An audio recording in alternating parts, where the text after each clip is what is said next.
peux vivre loin de toi, je suis isolé. Oui, soyez sobres et veillez pour ne pas tomber dans le piège du diable. Allez dire à reprendre le verset 8. Et prendre le verset 8.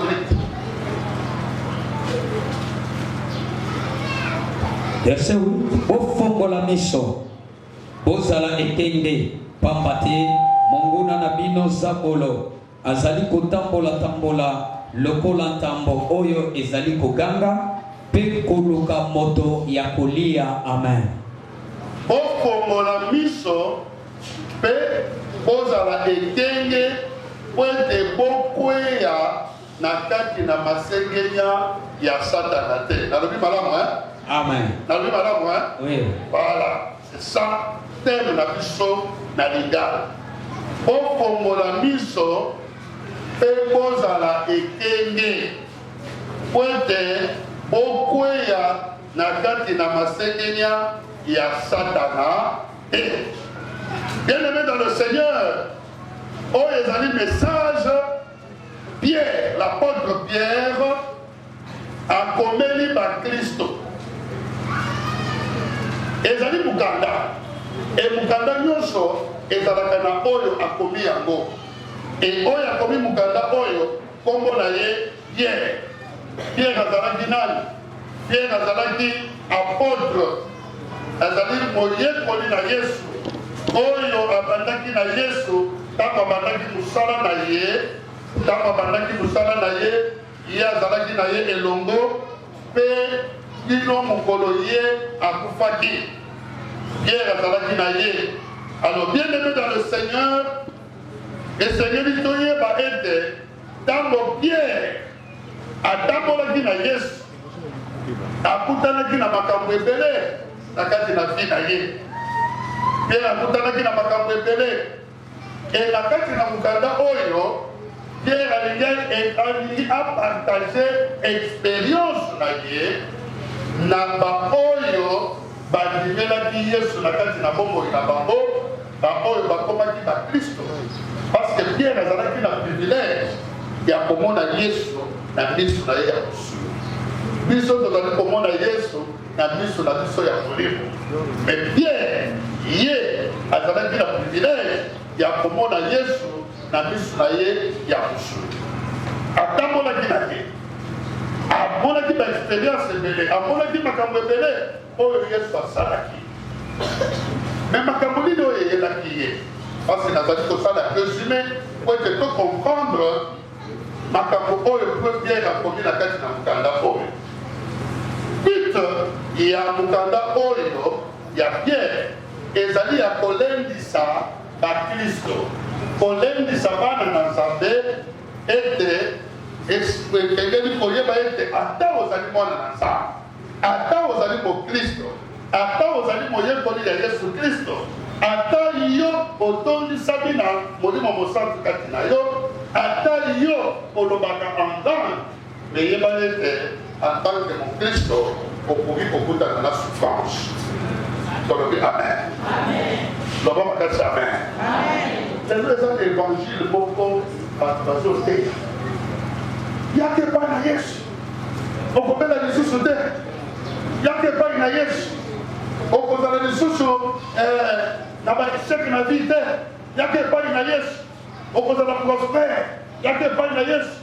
Okozala bozwi. Et bazali koya à cause ya makambo oyo bateyi bango. Mais soki moto aye epai na Yesu mpe akutani na maladi, akutani na baéchec, akutani na basituation moko ya souffrance, akutani na bapersécution na baoppression, akutani bien aimé na basituation oyo ezali difficile, moto wana bandi komituna mengai bateyaki nga boye te, nga bayebisaki nga te ke soki nakomi mokristo nakosufrire lisusu. Abandi kosepose baquestion et ezali kokomete bato mosusu adika nzela ya Nzambe akoma kolanda banzela mosusu. Bien-aimé, évangile ya solo esengeli koyebisa motu ete ya solo tozali bana na nzambe. Mais aussi longtemps que toza na kati na mokili oyo tokoki kokutana na basituation difficile, tokoki kokutana na basouffrance.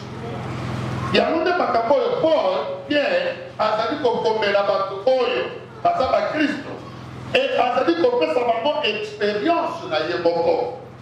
Ye azalaki na Yesu, ye atambolaki na Yesu, ye azalaki kolala esika moko na Yesu, ye azalaki kolia na Yesu, mais azotanaki na basouffrance. tolobi amen. Mais soki basouffrance eyi lolenge nini esengeli ete oyo azali mwana na nzambe ayeba se comporte. Tikana pesa bino moi le journée ya histoire ya Pierre. Mokolo moko Pierre bakomi na Césarée de Philippe, na moto moko babengi Césarée de Philippe. Etango bakomi wana Yesu atundi bango motuna. Bato bazali koloba ete ngai naza nani. Balobi ono balobi ete yo oza prophète. Ozali Giga, ozali Eli, ozali Jérémie, ozali boye na boye. Alobi oui, wana ezali bato nde bazokoloba ndenge wana. Bongo bino bolobi ete ngai naza nani. Bien-aimé dans le Seigneur, nous n'avons pas fait révélation par Pierre. Si quand ça ne peut pas faire révélation. Nous n'avons pas fait révélation par Pierre. Pierre a délémé. Alors dit yo, ozali Christ, moi dans l'ensemble ya bobo. Est-ce qu'on va réponse on est fait si c'est second. Alors bien Pierre, ezali malité na makila. Yango epesi yo réponse wana mais ezali tata na ngai oyo azali likolo ye nde apesi yo maloba wana et Yesu azalaki le Seigneur. Mais quelques minutes après Yesu abandi kotalisa bango makambo oyo ezali kotala mabongisi ya Nzambe, makambo oyo ye ayelaki akati na mokili oyo. Parce que bato ebele bazalaki kolanda Yesu, bamosusu azali kolanda Yesu po ete bazali komona bamiracle azali kosala, azomultiplie bamapa, azoleisa bato bazali kolanda ye. Mais wana bien-aimé ezalaki oyo ezalaki but Yesu ayelaki te. Omoni lelo oyo bato bazokanisa ete Yesu aye oyo apesa bato mabaya. Tika na desevoir Yesu alongwe na londa te aye na mokili oyo apesa bato mabaya te. Yesu alonga eske Nzambe akokaki kotinda mwana na ye alongwa kuna na lola atika gloire nyonso azalaki nango aya na mokili po apesa bato mabaya, aya na mokili po ete apesa bato bavoyage, aya na mokili po ete apesa bato misala, aya na mokili po ete apesa bato bapromotion. Wana ezalaki but po Yesu ayelaki te. Mais Yesu ayaki po ete bato bazalobiko. Est-ce que nous koyoka amen? Yango nde ezalaki. Et alingaki ete bayekoli na ye bacomprendre yango, bayeba yango. Yango wana après révélation oyo ya Pierre ete yo ozali Christ mwana na Nzambe ya bongo oyo, Yesu abandi koyebisa bango oyo ezalaki plan ya Nzambe. Esengeli ngai na mona pasi bakanga ngai, babeta ngai, baboma ngai, babaka ngai na ekulusu, mais bakunda ngai kutu, mais après 3 jours nakoseka. Pierre alobi te makambo ndenge wana ekoki koyela te yo mwana na Nzambe. Parce que tant que Pierre azoloba ete tu es le fils, tu es Christ, le fils du Dieu vivant, azalaki kodéclare ete Yesu azali Nzambe moko. Et na kati na lingomba oyo ya Kristo, na kati na doctrine na biso tozondima ete Yesu aza Nzambe. Amen. Loba amen. Amen. Komo Nzambe bakanga ye mpona Pierre makambo wana ekokaki kosalema te. Mais bien-aimé, moto moko ozalaka awa, moto azoloba omoni difficulté bakristo baza nango ebele ezali soki azali en face ya motu, soki moto wana azoloba, soki moto wana azosala eloko songolo miso na ye soki kaka na moto wana soki asiliki mpona nini olobi na nga boye. Mais Yesu amonaki Pierre te amoni me nani aza nsima ya Pierre oyo amemi ye aloba makambo tolobi amen. Yesu akomprendre te ezali Pierre te mais ezali Satana nde aza nsima na ye nde azali komema ye po ete ye atelemela plan ya Nzambe na kati na bomoi na ye. Alors quand on fait des arrière de moi Satan. Yo, oza na makanisi ensemble kati na yo te. Mais makanisi zo nango eza makanisi ya bomoi. Ndingi na lobetre oboko za na Kristo mais oza na makanisi ensemble te otonda na makanisi ya bomoto. Et na kati na makanisi na yo bomoto Satana pe aye akoti pe atie pe makanisi na ye. Et makambo bali kosala ezali sous normalité. C'est la raison pour laquelle même dans nos églises tant que nous avons comme on comme un comportement mabe moto comme boye ce n'est pas la peine il y a qu'on s'acharner dans motoana mais il faut comprendre qui est derrière oyo azali influencer ye ete asala makambo oyo soki bato comprendre ndenge wana tokosoka moto wana po ete azala délivré. Amen. Deuxième fait. Luc chapitre 22, verset 32. Yesu akomi na suka. Po ete bakanga ye. Atali Pierre. Alobi na ye Pierre. Le diable t'a réclamé. Pierre azotambola na Yesu. Mais azalaki cible ya Satan. Le diable t'a réclamé. Il voulait te dribbler comme du froment. Mais la télématique et la saveur qui bonne. Bien-aimé dans le Seigneur, ce que nous avons dans nos âmes, il est au commiscible à Satan. Et ça ne va plus sur le chouchou. Ce qui a tout donné n'a pas de problème. Attendez qu'on se plaigne. Pas l'ensemble parce qu'on se plaigne de trop. Elle a salé. Parce qu'on disait dans le sala. Parce qu'on disait dans la famille. Parce qu'on disait ici quand on est dans le nègre. Azo passé le temps d'ailleurs pour se plaindre. Il y a la salle bambole. Il y a la salle bambole capoté. Il y a des bébés. Et ça, il capoté que au sala bambole m'avait au sala bambole m'avait. Le fait que, au premier mot Christ, au premier mot dans ça, au premier cible à Satan. Est-ce que nous pouvons faire le canal? Est-ce que nous pouvons faire le canal? Au premier cible à Satan, c'est-à-dire Satan a zo sala ba plan nyonso, ba stratégie nyonso, le lengeni a koki pour s'attaquer là. On a dit parce que vous allez moi là, ensemble. Mais na minute oyo, loba na minute oyo. Na kotika matendo. Loba na minute oyo. Na minute oyo. Yesu Kristo teka lobito Yesu Kristo depuis apata akeli kolo musala na ye sinate avandi na loboko ya mobali ya tata. Loboko ya mobali ya tata ezali expression ya puissance ya nzambe et musala ezali kosala ezali mosala ya intercession azobondela mpona biso moto na mort. C'est-à-dire que ye na trône ya nzambe azali komona baplan na bamanevre nyonso Satana azali kosala contre yo.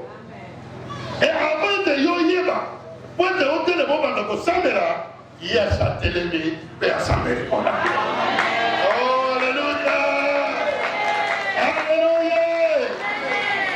Ntango nyonso oli koya kodécouvrir baplan ya Satana nsima obandi kobondela au nom de Jésus na yo ye déjà si abondela mpona yo. Est-ce que tant Yesu abondelaki mpona Pierre, est-ce que Pierre ayebaki? ezali ntango ye moko ayebisi ye ke nabondelaki mpona yo nde Pierre ayebaki ke Yesu abondelaki mpona ngai. Bien aimé, mosala Yesu azosala na minute oyo na loboko mobali ya papa ezali akobondela mpona biso, azobondela 24 heures sur 24, akobondela mpona biso mpona kobebisa baplan nyonso ya satana na kati na bomoi na biso ya suka bakomi na kati na jardin ya Gethsemane. Yesu ayebisi bango bino botikala awa bosambela. Ntango ya alongo akei quelque part azongi aye kokuta bango basali nini?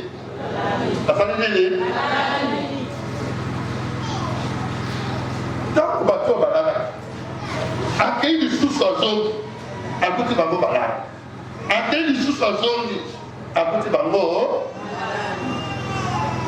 Ntango bamuna bayaki tala comportement ya moto alali po moto asali nini alali po. Ntango bamuna baye po bakanga Yesu liboso na bango Juda, ntango kaka Pierre ayoki soka nde ntango Pierre alalaki bien-aimé kibulu na ebanda lelo te, kibulu na ebanda na Pierre nzoka nde alalaka na machete na ye. Ntango ayoki kaka makelele na bato bayaki po bakanga Yesu, ye makambo ya mabondele ezalaki te, abimisi machete na ye akapi motu wana. Est-ce que Yesu asepelaki? Est-ce que Yesu asepelaki? Comportement ya bakristo oyo baza ya kolala pongi ezali ete soki problème eye réflexe na ye ya liboso ezali ya kose comporter non pas comme mwana na nzambe mais lokola bato ya mokili, c'est-à-dire mosuni ezwi esika ya bolingo. Bafingi ye bafingi botunde mpona nti ofingi me ye bafingaki ngai.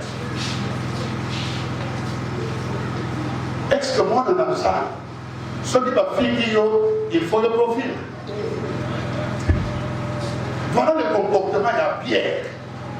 Alors Pierre sikoyo ntango akoli comprendre makambo ndenge ezali alobi tikana komela bakristo oyo bazoya misila na partage bango expérience na ngai.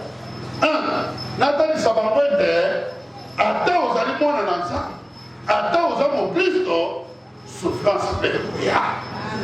Est-ce que okoloba amen? Souffrance ekoya, mais lolenge nini nakoki kopere face na situation ya souffrance? Parce que souffrance ekoya, oui bien-aimé, mais en tant que mwana na nzambe lolenge nini esengeli ngai nayeba kose comporter vis-à-vis ya souffrance. Est-ce que nakose comporter lokola bato ya mokili to nakose comporter lokola mwana na nzambe? Pierre a se rappelé maloba ya Yesu. Nzokande makambo oyo ezalaki kolekela Yesu ezalaki bitumba mpe oyo ezalaki kobundisa ye ezali banganga nzambe wana te basupeka sacrificateur na basacrificateur oyo bazalaki kobundisa ye eza bango te, mais oyo ezalaki kobundisa ye ezalaki Satana. Amen. Satana nde azali source ya pasi nyonso oyo tozali komona, mais akobomba masima yo oza na mosala chef na yo Satana akoteli ye, Satana tie makanisi kati na ye te ifo nyokola moto oyo, ifo bloke ye ya kokozwa promotion te. Ye sikoyo abandi kobundisa yo yo misu na yo ozotala chef alingaka ngai te chef oyo vraiment aza contre ngai eza chef te satana aza nsima na ye kobundisa chef na yo te bundisa satana aza nsima loba amen. La deuxième chose bien à comprendre, alors tant que tu es dans le jardin, Yesu ayebisaki biso aloba alobi veillez et priez mpona bakongi te. C'est-à-dire que makambo eyelaki ngai, c'est-à-dire ezalaki mpona alalaki pongi loba amen mpona alalaki pongi. Alors tika nayebisa bakristo ete na kati na mokili oyo danger ezali, satana azali kosala makambo na ye, azobundisaka bana na nzambe, mais po ete biso totelemela ye esengeli te kolala kongi, esengeli te kozala na distraction, kokota na kati na distraction ya mokili oyo te bien-aimé. Yango wana alobi na verset 8, soyez sobre. Na lingala balobaki nini? Soyez sobre. Zala ekenge. Nini? Zala ekenge.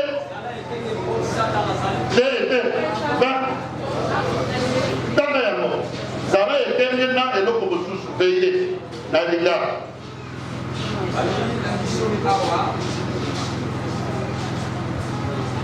Verset 8, balobi bofongola miso bozala ekenge. Voilà.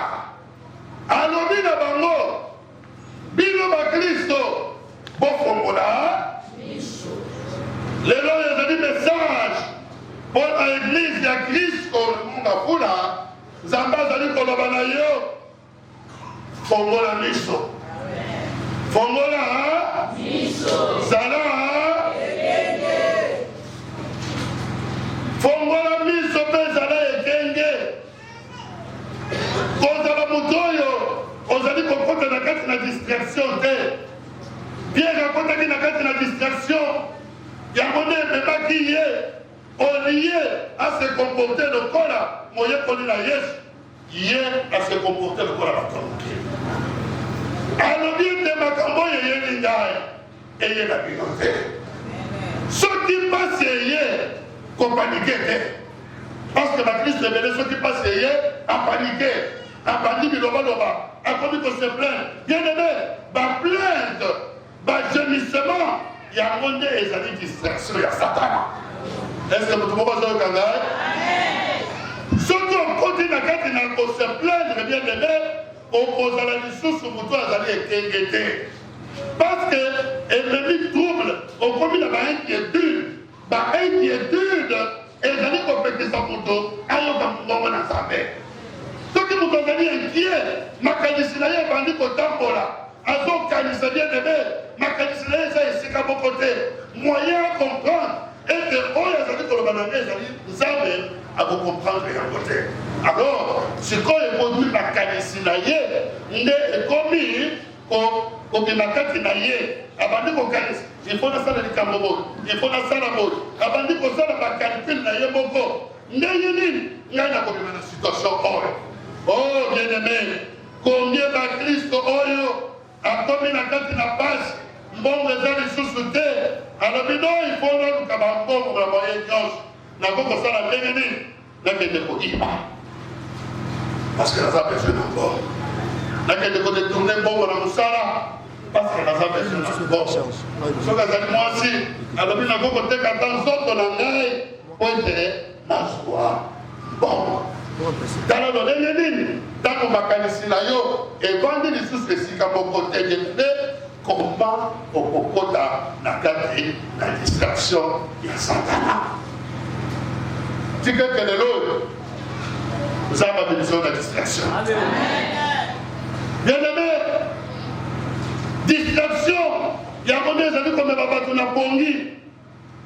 Attention na yo eza lisusu na nzambe te, ozali lisusu koespere na nzambe te, okomi kotala kinganda kosunga ngai, kinganda koyi kosalisa ngai na likambo oyo.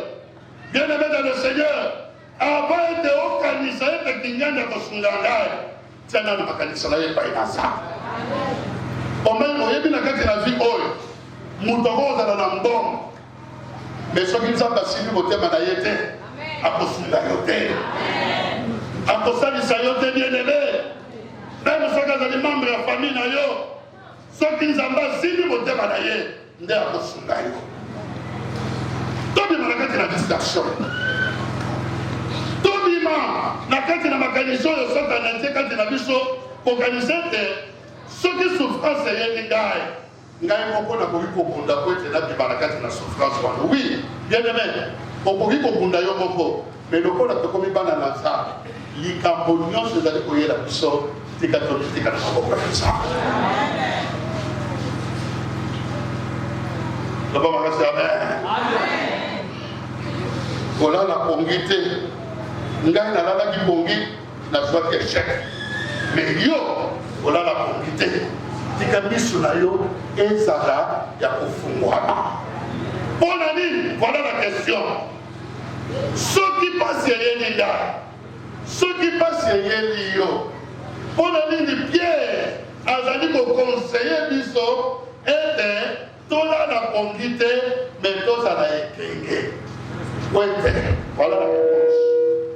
Wete, Satana azali kotambola pe azali kombuluma lokola kosi. Satana azali kotambola.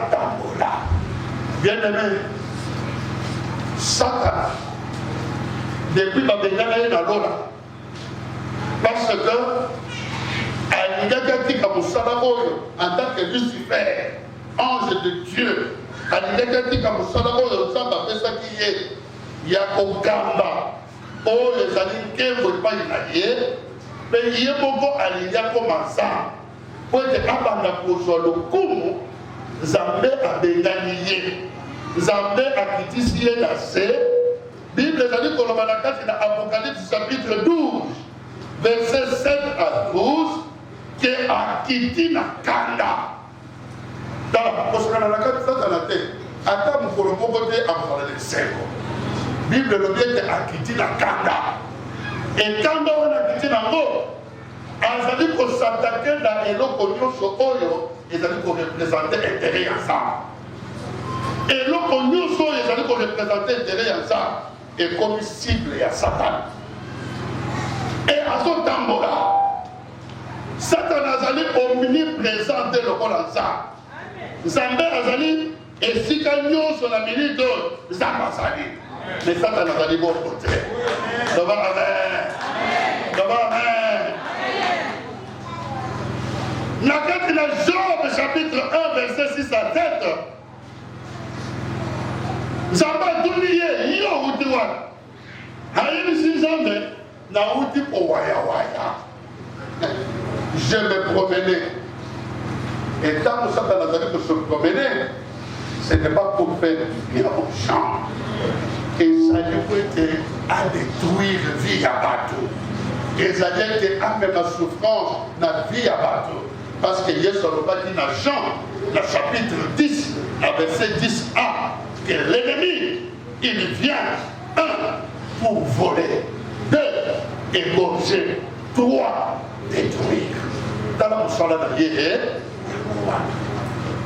soki akoti na vie na yo, soki akoti na ndako na yo, azoya mpona kobebisa bien aimé, tika ete oretenir eloko na uti koloba awa ete yo atake mwana na Nzambe ozali cible ya Satana.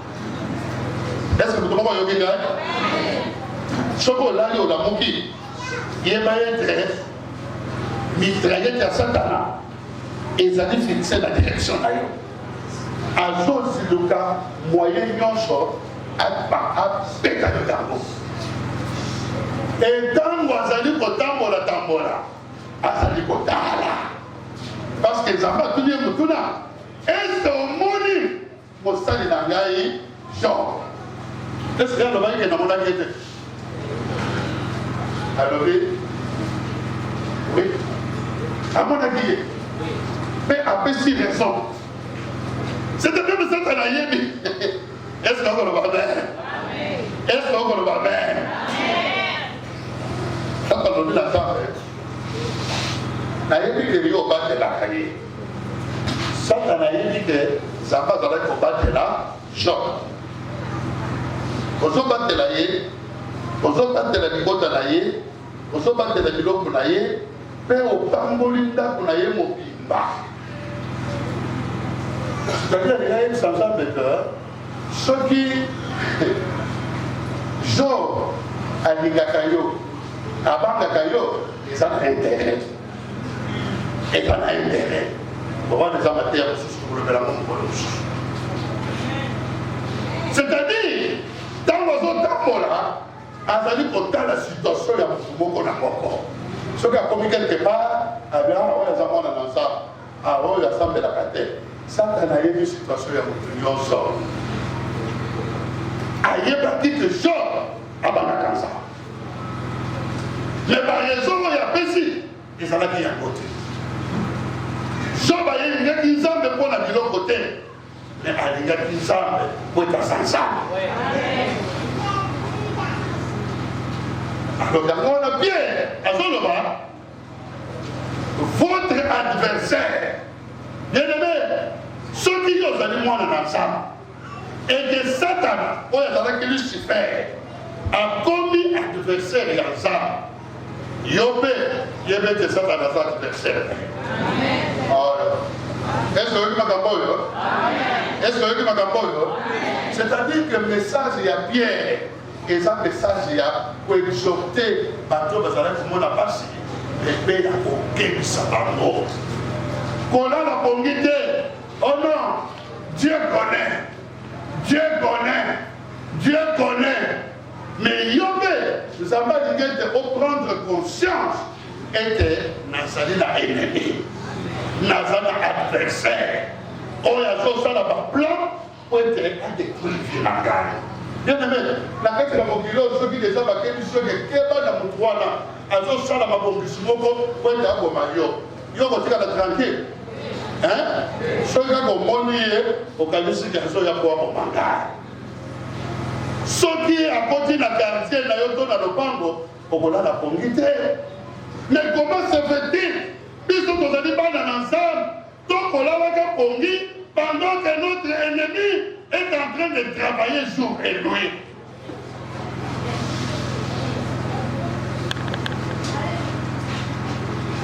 Bateau, parce qu'on a la Satan, parce qu'on a l'occultisme, parce qu'on a la magie, parce qu'on a la kindo, Makamusata na zolo banabango, et de segeli bo salabo. Même ceux qui baillent du ciel, qui étaient aux Aniwana.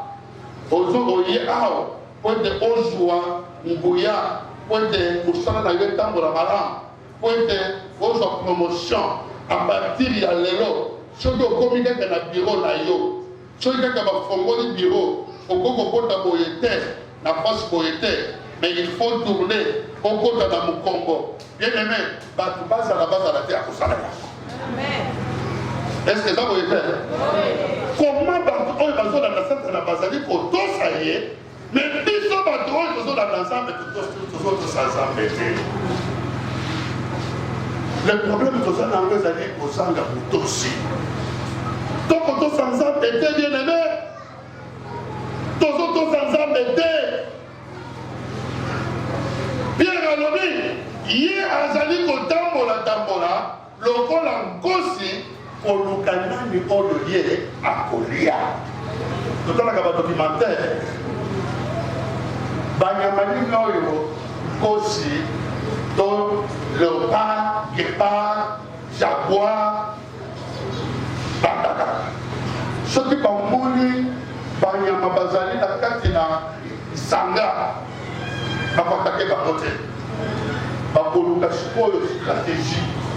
Ndenge nini ya kobanza bango soki bapanzi bango jamais bakolanda oyo ezali groupe bakotala oyo atikali ye moko ye nde bakolanda ye parce que aza isolé bakolanda oyo parfois aza malade moyen kima mbangu makasi eza te omoni bamosusu bakimi batiki ye bakolanda ye mpe bakokoma ye bien-aimé soki oza mokristo oyo olingi kozala isole yo moko olingi kosanganaka na baninga te o te eglize eza motema ya moto ovandi na yo ozoyena eglize te bien-aimé ozali mutu oyo ozali vulnérable mpona bataki ya satana soki okomi mokristo oyo kaka kose plaindre bapaster baza mabe basali baza mabe makambo nyonso ozosala l'église eza mabe deja motema na yo esebeli yeba ete ozali vulnérable po ete satana atake soki ozali mokristo okotambolaka na kati na bosolo te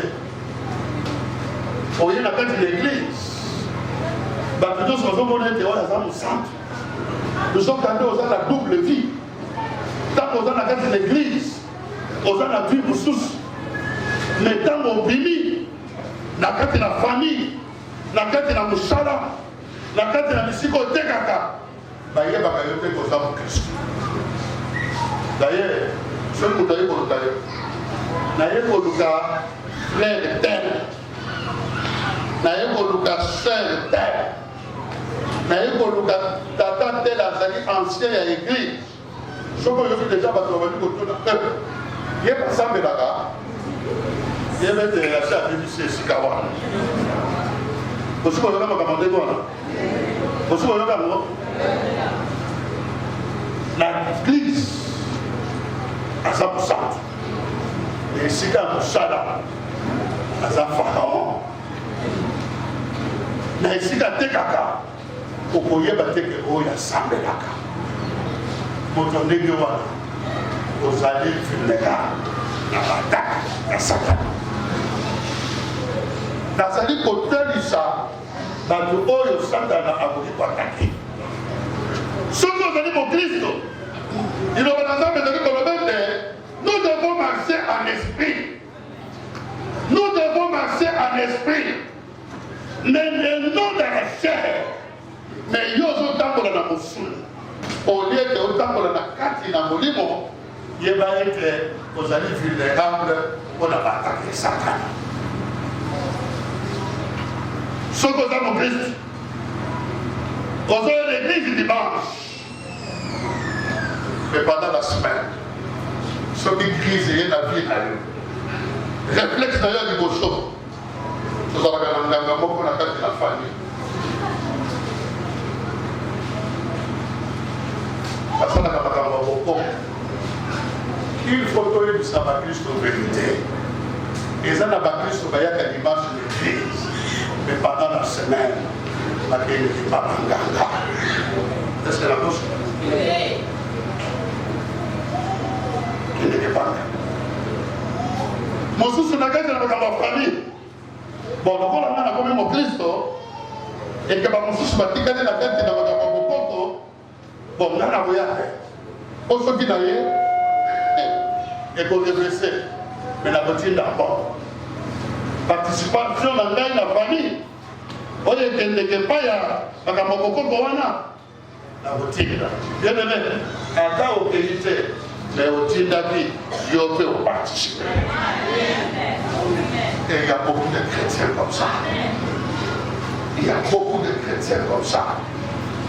Ce qui problème est difficile est lié. Ce qui souffrance est lié. Réflexe dans les années de pas une raison de où me la carte. Mais ce qui te crée pas garde. La carte de ça la à sur l'église, nous avons gagné Bakati Saye, Singamoko na Loketo. À côté de la Kalambo, à sur l'église au nom de Jésus, à ça même serviteur, même dans notre naïe, à Salaba Soloko, nous avons gagné dans Dengue et Salaba dans naïe. Bien aimé, le fait de servir naïo, ils ont une solution. Et l'autre solution, c'est parce qu'il y a que, à part l'église, ils ont des psychologues sociaux. Ce que vous avez au Christ, au sein de la repentance à malamu te, au sein de la repentance à l'écolo, le musicien m'a pas amené dans la bataille comme on a été, parce que bah, ça dit qu'on enregistrer. Tant qu'on va le mettre dans le bon modèle, je vais terminer. Tant qu'on va le mettre dans le bon modèle, journaliste à d'autres là. Si quoi, la vidéo que nous sommes allés dans le monde, au Tiki, eh bien, la vidéo qu'on fait savoir pas à Moussa dans un doigt, mais la Tika n'a pas quelque chose pour la protection mentale. Après président, il a beaucoup de choses à bord. Et il n'a pas survécu, il est mort. Bien aimé, ce que vous n'avez pas dans l'Ies, il y a un Makolonayo qui parle. Ce que vous avez dit, il y a le Kolomoko, la carte, le Kolomoko du Banda, ça va vous choisir.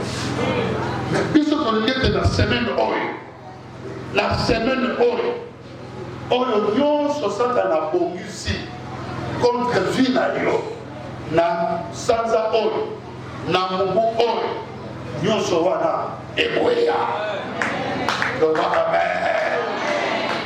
Et pourquoi ce qui y a au télévis par Colonel qui balait la Yesu. On est ça pour défendre. On est ça pour défendre. C'est maintenant. C'est maintenant que qui est déposé dans les allées dans l'église Zambé à visiter là. Ceux qui sont qui ne l'ont comme Moko, Oyo et Zanaki pour empêcher des différences là. Tika te otika ya. Tika to sana nini? Tika kaka. Tika kuswana. Tika bizaleli ya mabe. Tika karakteri ya mabe. Oza mo Kristo. Mais osali ko respecter mobali na yo te. Ozo respecter un pasteur. Mais ozo respecter mobali na yo te. Il faut se faire des sons. Parce qu'on commence toujours par la maison avant de venir à l'église. Et l'église, la maison, et ça veut dire l'église dans mon cœur. Bandana Kunayo, Bandana Kunayo bien aimé. L'honneur nous allons contenir une dame. Parce que mon père n'a eu pas ça, mais là. À cause de l'eau de mon côté, nous avons appelé ça dans devoir et à mon bail, ma devoir et à moi aussi. Ce que nous avons dans ça, nous avons ça les a devoir. Ce que nous avons ici, ça les a devoir. Pour le matin, parce qu'il y a des démocrates dans l'église, alors en tant que fille, mon père est dans la gaille, en tant que respecté, ça va vous côté de la gaille, ça va vous côté de la hôtel. Voilà, on peut s'en vulnérable. Il y a pas d'attaque, il y a Satan. Si quelqu'un est dans ce semaine, Motomoko na moko, a été ordre de la vie. A été ordre de la vie. Bien aimé, si quelqu'un n'a pas pour la vie. Si quelqu'un n'a pas pour la vie. Alléluia. Amen. Amen. Comment le mot? Lobana, comment la Yesu? Lobana, comment la Yesu? Jean-Pierre, Lobana, comment la Yesu? Ngai Jean-Pierre, nazo tatola. Semaine oyo, eza semaine na ngai. Semaine oyo, nazo tatola. Moye yoka, nabele yoka, mopembe yoka. Semaine oyo, ezali semaine na ngai. Semaine ya elonga. Na semaine oyo, ngai Jean-Pierre, nakotatola elonga ya Yesu na bomoi na ngai likolo ya misala ya Satana. Au nom de Jésus. On dit bien yango? On dit bien yango? On dit bien yango? Tellement difficile à tout ça. Tellement difficile à tout ça.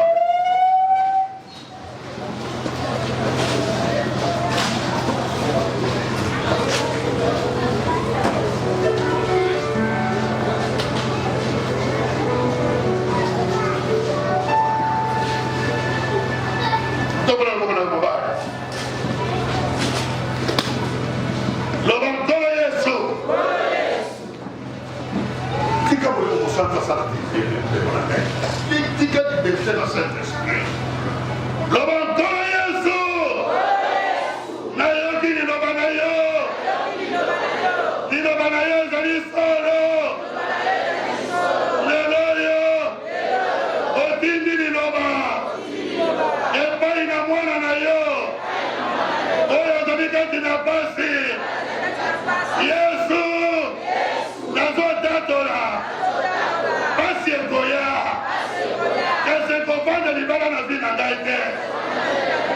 Kote yo lakisi ngai. Nini esengeli nga nasala. Kote nga nazo elonga. Likolo ya Satana. Lelo yo. Yesu. Nazali kotelemela. Molimo nyonso apongi. Oyo Satana kotisa kiti na ngai. Eyo nyamaki nga na pongi. Pongi oyo ezali ya molimo. Lelo yo. Natelemeli yango. Yo molimo ya pongi. Molimo pongi. Natelemeli yo. Dima. Dima. Dende. Dima kopi na ngai. Dima na ndaku na ngai. Dende. Au nom de Jésus. Allez, tobondela. Dende na molimo wana na bino. Dende na molimo wana. Dende na ye.